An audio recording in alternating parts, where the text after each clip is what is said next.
கிராமப்புறங்களில் வசிக்கும் விவசாய சமூகங்களை பெரும்பாலும் பாதிக்கும் அறியப்படாத நாள்பட்ட சிறுநீரக நோயை ஆரம்ப நிலையிலேயே அறிகுறிகளை கண்டறிவதை ஏதுவாக்க திறன்மிக்க அடிப்படை சோதனை மற்றும் ஆராய்ச்சிக்கான அவசர தேவை இருப்பதை தென் தமிழ்நாட்டின் சிறப்பு மருத்துவமனையான மீனாட்சி மிஷன் மருத்துவமனை மற்றும் ஆராய்ச்சி மையத்தின் சிறுநீரக ஆரோக்கிய சிறப்பு மருத்துவ நிபுணர்கள் சுட்டிக்காட்டியிருக்கின்றனர்.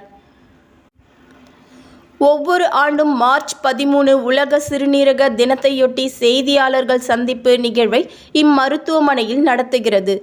சிறுநீரகவியல் துறையின் தலைவர் மற்றும் முதுநிலை நிபுணர் டாக்டர் சம்பத்குமார், சிறுநீரக பாதையியல் துறையின் தலைவர் மற்றும் முதுநிலை நிபுணர் டாக்டர் ரவிச்சந்திரன் மற்றும் மீனாட்சி மிஷன் மருத்துவமனை மற்றும் ஆராய்ச்சி மையத்தின் மருத்துவ நிர்வாகி டாக்டர் கண்ணன் ஆகியோர் இந்நிகழ்வில் கலந்து கொண்டு கூறியதாவது: Are your kidneys okay?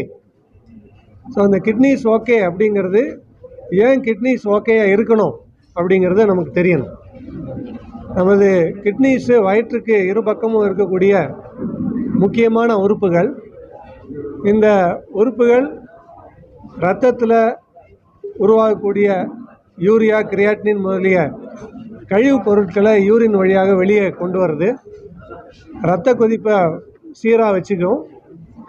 அதே மாதிரி இன்டர்னல் என்வைரன்மெண்ட், நமது உடலை ஒரே சீராக வைத்துக்கக்கூடிய ஒரு முக்கியமான உறுப்பு.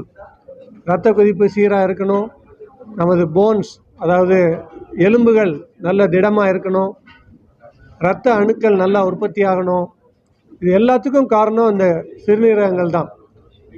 இந்த சிறுநீரகங்கள் எதனால் பாதிப்படையுதுன்னு பார்த்தீங்கன்னா, ஒன்று இரத்த கொதிப்பு, இரண்டாவது சர்க்கரை வியாதி. இந்த ரெண்டு முக்கியமான வியாதிகள்னால தான் மேஜர் ப்ராப்ளம் கிட்னிஸுக்கு உருவாகுது. இந்த கிட்னிஸை காப்பாற்றக்கூடிய அல்லது திடமாக ஒரு ஆரோக்கியமாக வைத்துக்கொள்ளக்கூடிய சில முக்கியமான டிப்ஸ் என்ன என்றால், உங்களது இரத்த கொதிப்பை 130/80, அடல்ட்டோட இரத்த கொதிப்பை 130/80க்கு கீழே கொண்டு வாங்க. உங்களது சுகர் அளவை நல்லா குறைச்சி வைங்க. அதுக்கு சர்க்கரை வியாதி இருந்துச்சுன்னா அதை நல்லா கண்ட்ரோல் பண்ணிக்கங்க. அடுத்து வலி நிவாரணம். அதுக்கு நிறையா வலி மாத்திரைகளை மருத்துவரோட அனுமதி இல்லாமல் நீங்களாக போய் மெடிக்கல் ஷாப்பில் வாங்கி சாப்பிடாதீங்க. தினம் ஒரு 1.5 லிட்டர்லேருந்து 2.5 லிட்டர் வரைக்கும் நல்லா தண்ணி அருந்துங்கள். ஸோ திரவங்கள் நல்லா குடிச்சிட்டு, அதே மாதிரி பழ வகைகள், காய்கறிகள், இயற்கை உணவுகள் நல்லா சாப்பிட்டுட்டு, அதிகமான உப்பு, அதிகமான சர்க்கரை இது ரெண்டையும் குறைச்சிங்க அப்படின்னா இந்த கிட்னிஸு நல்ல ஆரோக்கியமாக இருக்கும். ஸோ வருஷத்துக்கு ஒரு தடவையாவது ஒரு கிட்னி நல்லா இருக்கான்னு பார்க்குறதுக்கு ஒரு யூரின் டெஸ்ட், யூரினில் ஆல்புமின் அல்லது புரதச்சத்து லீக் ஆகுதாங்கிறத பார்க்குற ஒரு டெஸ்ட்டு.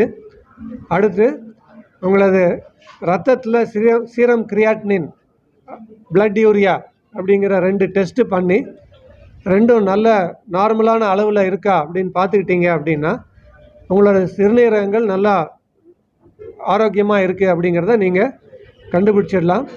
இதை நீங்கள் அதை ஒரு ரெகுலராகவே உங்களது மேபி உங்களோட பிறந்த நாள் அன்னைக்கு அதை நம்ம யூரின் ரத்தம் டெஸ்ட் பண்ணி நல்லா இருக்குது அப்படிங்கிறத பார்க்குறது முக்கியமே தவிர, பிறந்த நாளுக்கு கேக் வெட்டுறதை தவிர இந்த மாதிரி ஒரு பேசிக் டெஸ்ட்டு பண்ணிக்கிட்டிங்கன்னா அவங்களுக்கு ஆரோக்கியமாக இருக்குங்கிறதையும் நீங்கள் கண்டுபிடிச்சிக்கலாம்.